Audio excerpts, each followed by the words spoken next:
سخی ضروری نہیں کہ امیر ہی ہو، ایک غریب آدمی بھی سخی ہو سکتا ہے اگر وہ دوسروں کے مال کی تمنا چھوڑ دے۔ اسی طرح جن لوگوں کا ایمان ہے کہ اللہ کا رحم اس کے غضب سے وسیع ہے، وہ جانتے ہیں کہ غربت قدے میں پلنے والا غم اس کے فضل سے ایک دن چراغ مسرت بن کر دلوں کے اندھیرے دور کر سکتا ہے۔ وہ جانتے ہیں کہ پیغمبر بھی تکالیف سے گزارے گئے، لیکن پیغمبر کا غم امت کی فلاح کے لیے ہے۔ غم سزا نہیں، غم انعام بھی ہے۔ یوسف علیہ السلام کنویں میں گرا گئے، ان پر الزام لگا، انہیں قید خانے سے گزرنا پڑا، لیکن ان کے تقرب اور ان کے حسن میں کمی نہ آئی۔ ان کا بیان احسن القصص ہے۔ دراصل قریب کر دینے والا غم دور کر دینے والی خوشیوں سے بدرجہ بہتر ہے۔ منزل نصیب ہو جائے تو سفر کی صعوبتیں کامیابی کا حصہ کہلائیں گی، اور اگر انجام محرومی منزل ہے تو راستے کا جشن نہ عاقبت اندیشی کے سوا کیا ہو سکتا ہے۔ انسان اگر باشعور ہو جائے تو وہ پہچان لیتا ہے کہ ایک غم اور دوسرے غم میں کوئی فرق نہیں، کل کے آنسو اور آج کے آنسو ایک جیسے ہیں۔ باشعور انسان غور کرتا ہے کہ کوئی خوشی زندگی کے چراغ کو فنا کی آندھی سے نہیں بچا سکتی۔ زندگی کا انجام اگر موت ہی ہے تو غم کیا اور خوشی کیا؟ کچھ لوگ غصے کو غم سمجھتے ہیں، وہ زندگی بھر ناراض رہتے ہیں، کبھی دوسروں پر کبھی اپنے آپ پر۔ انہیں ماضی کا غم ہوتا ہے، حال کا غم ہوتا ہے اور مستقبل کی تاریکیوں کا غم۔ یہ غم آشنا لوگ دراصل کم آشنا ہے۔ وہ نہیں جانتے کہ گزرے ہوئے زمانے کا غم دل میں رکھنے والا کبھی آنے والی خوشی کا استقبال کرنے کے لیے تیار نہیں ہو سکتا۔ ان کا غم امر بیل کی طرح ان کی زندگی کو ویران کر دیتا ہے۔ یہ غم نہیں، یہ غصہ ہے یا نفرت ہے۔ غم تو دعوت مژگاں ساتھ لاتا ہے اور چشم نم آلود ہی چشم بینا بنائی جاتی ہے۔ غم کمزور فطرتوں کا راکب ہے اور طاقتور انسان کا مرکب۔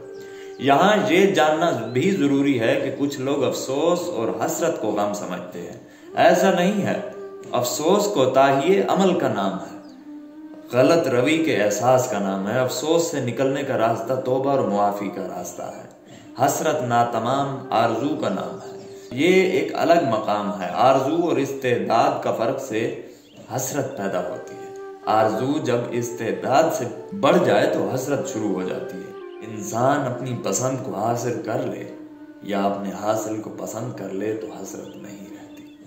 بہتر انسان وہی ہے جو دوسروں کے غم میں شامل ہو کر اسے کم کرے اور دوسروں کی خوشی میں شریک ہو کر اس میں اضافہ کرے۔ اپنی صلاحیتوں کو محروم لوگوں کی خدمت کے لیے وقف کرنے والا غم سے نڈھال نہیں ہو سکتا۔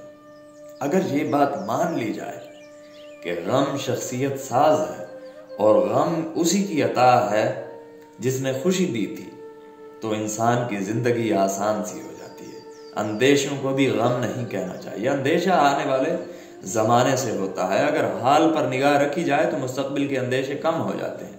اندیشہ ایک ناسمجھی کا نام ہے۔ اندیشہ امید سے ٹلتا ہے۔ امید رحمت پر ایمان سے حاصل ہوتی ہے، بلکہ خالق کا دعویٰ ہے کہ اس کی رحمت اس کے غضب سے وسیع ہے، اور خالق جو اپنے محبوب کو رحمت للعالمین صلی اللہ علیہ وآلہ وسلم بنا کر بھیجتا ہے، لہٰذا ہم وثوق سے کہہ سکتے ہیں کہ خالق کی طرف سے مخلوق پر ظلم کا اندیشہ محض وسوسہ ہے۔ خالق نے ہدایت بھیجی، پیغمبر بھیجے، سلامتی کے پیغامات بھیجے، رحمتیں اور برکتیں نازل فرمائیں، مبارک صحیفے اور مقدس کتابیں نازل فرمائیں، اور سب سے بڑی بات، اپنی رحمتوں کو رحمت عالم صلی اللہ علیہ وآلہ وسلم کی ذات میں مجتمع فرما کر مخلوق کے لیے آسرا بنا کر بھیجا۔ سرکش و باغی انسان ہی اندیشوں میں مبتلا ہو کر غمزدہ و افسردہ رہتا ہے۔ جو لوگ اپنے نفس کے شر اور ظلم سے بچ گئے وہ غم سے بچ گئے۔ ان کے لیے بشارت ہے، ہمیشہ ہمیشہ کے لیے شاداب و سرسبز جنت کی۔ اندیشہ دوری ہے اور امید خواہش تقرب ہے۔ جس انسان نے استقامت اختیار کی، حقیقت کی راہ میں وہ مایوس نہیں کیا جاتا۔ سوچنا چاہیے کہ انسان اس زندگی میں نہ کچھ کھوتا ہے نہ کچھ پاتا ہے، وہ تو صرف آتا ہے اور جاتا ہے۔ کیا حاصل اور کیا محروم۔ کسی کا چہرہ کسی کی زندگی میں خوشی پیدا کر سکتا ہے اور کسی کی زندگی میں غم دے جاتا ہے۔